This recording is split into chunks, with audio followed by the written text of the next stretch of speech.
केंद्र सरकार इंग्रजांच्या काळातील काही कायद्यांमध्ये सुधारणा करणार आहे। Indian Pinal code, criminal procedure code आणि इंडियन एव्हिडन्स ॲक्ट, ज्याला भारतीय दंड संहिता, CRPC आणि भारतीय पुरावा कायदा असं आपण म्हणतो, याच्यावरती भारताची संपूर्ण फौजदारी गुन्ह्याची सिस्टीम आधारित आहे। एकदा गुन्हा घडल्यानंतर त्या गुन्ह्याची नोंद, तपास आणि शिक्षा देण्यासाठी या 3 कायद्यांचाच आधार घेतला जातो। लोकसभेमध्ये अमित शहा यांनी या तिन्ही फौजदारी कायद्यांमध्ये बदल करणारं विधेयक सादर केलेलं आहे। ब्रिटिश काळामध्ये बनवण्यात आलेले हे कायदे गुलामीच्या खुणा आहेत आणि या गुलामीच्या खुणा बदलण्यासाठी कायद्यात बदल करणार येत असल्याचं गृहमंत्री अमित शहा यांनी म्हटलेलं आहे। या विधेयकाद्वारे नेमके काय बदल प्रस्तावित आहेत आणि त्याच्यातून काय साध्य होणार आहे हेच आपण आज जाणून घेण्याचा प्रयत्न करणार आहोत। नमस्कार, मी अरुणराज जाधव बोल व्हिडिओवरती तुम्हा सर्वांचं अगदी मनापासून स्वागत करतो। फसवणुकीचं 420 आणि हत्येचं 302 हे कलम सामान्यातल्या सामान्य माणसाला माहिती आहे। यामागचं महत्त्वाचं कारण म्हणजे अशी जवळपास सर्वच कलम ही ब्रिटिश काळापासून अशीच होती आणि याच्यामध्ये फार काही मोठा बदल करण्यात आलेला नव्हता, पण आता याच्यामध्ये मोठा बदल करण्यात येणार आहे। सर्वप्रथम बदल केला जाणार आहे तो म्हणजे यांच्या नावामध्ये। इंग्रजांच्या काळामध्ये बनवण्यात आलेल्या या कायद्यांचा उद्देश हा ब्रिटिश साम्राज्याचं रक्षण करणं असा होता, न्याय देण्याचा नव्हता तर शिक्षा करण्याचा होता। म्हणूनच या कायद्यामध्ये बदल करण्यात येणार आहे असा उद्देश या विधेयकाच्या बाबतीत अमित शहा यांनी लोकसभेमध्ये मांडला। IPC जो की 1860 ला बनवण्यात आलेला होता, त्याचं आता नाव असणार आहे भारतीय न्याय संहिता 2023, शॉर्टमध्ये म्हणूयात BNS। CRPC 1898 मध्ये बनवण्यात आला होता, त्याचं नाव असेल भारतीय नागरिक सुरक्षा संहिता 2023, BNSS असं म्हणू शकतो। आणि इंडियन एव्हिडन्स ॲक्ट 1872 ला हा बनवण्यात आलेला होता आणि त्याला आता म्हणण्यात येणार आहे भारतीय साक्ष अधिनियम 2023, याला BSA असं आपण म्हणू शकतो। मग हा विषय फक्त नाव बदलण्यापुरताच आहे का? तर तसं नाहीये बघा। IPC मधील 22 तरतुदी रद्द करण्यात येणार आहेत, 175 तरतुदींमध्ये बदल करण्यात येणार आहे आणि नवीन 9 तरतुदी आणण्यात येणार आहेत। देशद्रोहासारखं कलम रद्द होणार आहे। FIR दाखल करण्याच्या प्रोसेसमध्ये सुद्धा बदल होणार आहे, ज्यामुळे गुन्ह्यांचा निवाडा लवकरात लवकर होईल आणि फिक्स टाइम फ्रेम मध्ये हे सर्व काही सेट करता येणार आहे। 160 वर्षांपूर्वीचे हे ब्रिटिशकालीन कायदे बदलल्यामुळे पॉप्युलर जी कलम आहेत त्यांचे नंबर्स कदाचित बदलू शकतात। जुन्या बॉलिवूड मूवीजमध्ये तुम्ही बघितलेलं असेल दफा 302, दफा 420। आता हे IPC मधील सेक्शन जे आहेत ते आता BNS याद्वारे बदलतील, पण त्यांचा एक्झॅक्ट नंबर सध्या तरी सांगता येणार नाही। CRPCच्या ऐवजी BNSS मध्ये 533 नवी कलम असतील, 9 रद्द होतील, 160 मध्ये बदल केला जाणार आहे आणि 9 नव्या तरतुदी सुद्धा आणल्या जाणार आहेत। इंडियन एव्हिडन्स कोड याच्या जागी BSS असणार आहे, त्याच्यामध्ये 107 तरतुदी असतील, 23 मध्ये बदल होणार आणि 1 नवी तरतूद समाविष्ट केली जाणार आहे।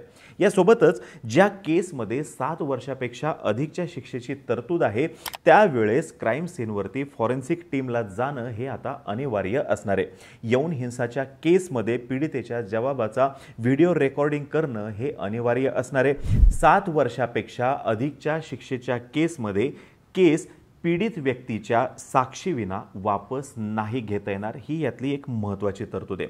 केस कोणतीही असू द्या, 90 दिवसामध्ये चार्जशीट फाईल करावीच लागणार आहे। दोन्ही बाजूंचा प्रतिवाद ऐकल्यानंतर 1 महिन्याच्या आत कोर्टाला निकाल हा द्यावाच लागणार आहे आणि जर का पोलीस अधिकाऱ्यांविरुद्ध ट्रायल चालवायची असेल तर त्या संदर्भातली जी काही प्रोसिजर आहे, त्या संदर्भातला जो काही निर्णय आहे तो 120 दिवसाच्या आत सरकारला घ्यावा लागणार आहे।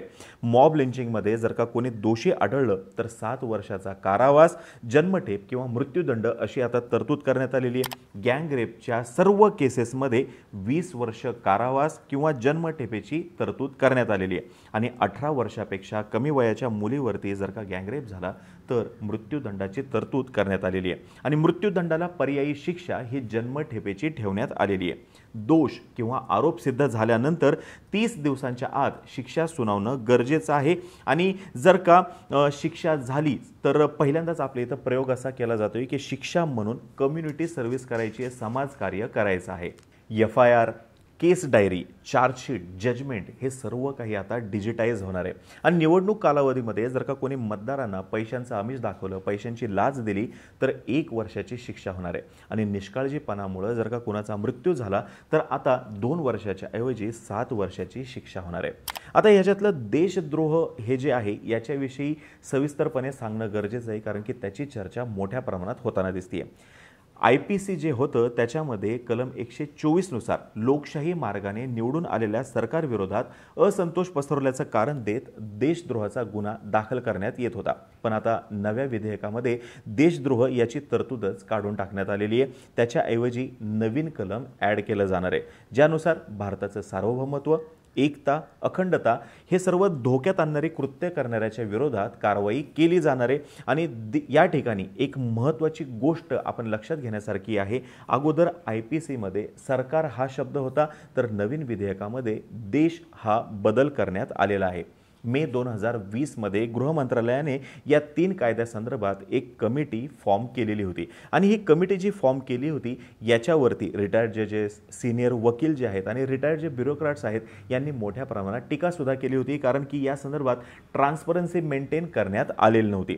सध्या संसदीय समितीमध्ये हे विधेयक आहे, विरोधी पक्ष त्यांचं मत मांडतील, त्यांचं जे काही आर्ग्युमेंट आहे ते करतील, त्यांची बाजू मांडतील आणि नंतर ही विधेयकं लॉ कमिशनकडे सुद्धा पाठवली जाणार आहेत। याच्यानंतर परत एकदा ती संसदेमध्ये मांडली जातील, त्याच्यावरती चर्चा होईल, सेक्शन बाय सेक्शन डिबेट होईल आणि मग तेव्हा कुठे जाऊन ही संमत होण्याचा मार्ग मोकळा होईल। या विधेयकांना अंतिम कायद्याचं स्वरूप प्राप्त झाल्यानंतर आपल्याला एक्झॅक्टली समजेल की सध्या चालू असलेल्या आणि पेंडिंग असलेल्या केसेसवरती नेमका काय फरक पडेल ते। आता याच निमित्ताने आपल्या मूलभूत अधिकारातलं कलम 20 या ठिकाणी सांगणं फार गरजेचं आहे। ते कलम 20 असं म्हणतं की no ex post facto law, म्हणजे मागील तारखेपासून कायद्याची अंमलबजावणी करायची नाही। ज्या वेळेस गुन्हा घडलेला आहे त्यावेळेस उपलब्ध असलेल्या कायद्यानुसारच त्या व्यक्तीला योग्य ते शासन करण्यात यावं आणि हे क्रिमिनल प्रोसिजर संदर्भात आहे, सिव्हिल प्रोसिजर संदर्भात नाही। त्याच्यामुळे इथे आपल्याला क्लिअर होते की जे काही आता हे लागू होईल ते इथून पुढच्या केसेससाठी लागू होऊ शकतं। गृहमंत्र्यांनुसार पळून गेलेल्या गुन्हेगारांच्या अनुपस्थितीमध्ये सुद्धा आता त्यांच्यावरती केस चालवता येणार आहे आणि त्यांना योग्य ते शासन जे आहे ते सुद्धा करता येणार आहे। एका बाजूला सरकारच्या या स्टेपचं स्वागत केलं जाते, कारण की ब्रिटिशकालीन हे कायदे होते, त्यांच्यामध्ये मोठ्या प्रमाणामध्ये सुधारणा करणं गरजेचं होतं। आजपर्यंत ज्या ज्या काही सुधारणा झाल्या त्या वरवर झाल्या असं म्हटलं जाते किंवा बँडेज करण्यापुरत्याच त्या सुधारणा मर्यादित होत्या। मुळापासून त्याच्यामध्ये बदल होणं गरजेचं होतं, जे की आता केलं जाते असं म्हणलं जाते। तर दुसऱ्या बाजूला याच्यातील तरतुदी या खूपच ओपन एंडेड आहेत असा सुद्धा सूर आहे। उदाहरणार्थ देशद्रोही हे जे कलम होतं अगोदर त्या संदर्भात आता शब्द असे वापरलेले आहेत की सबवर्सिव्ह ॲक्टिव्हिटीज, यासोबतच फिलिंग ऑफ सेपरेटिस्ट ॲक्टिव्हिटीज असे शब्द वापरलेले आहेत। या टर्म्स खूपच ब्रॉड आहेत आणि वेग आहेत आणि याचा पाहिजे तसा वापर करता येऊ शकतो आणि या टर्म्स पाहिजे तशा वाकवता सुद्धा येऊ शकतात।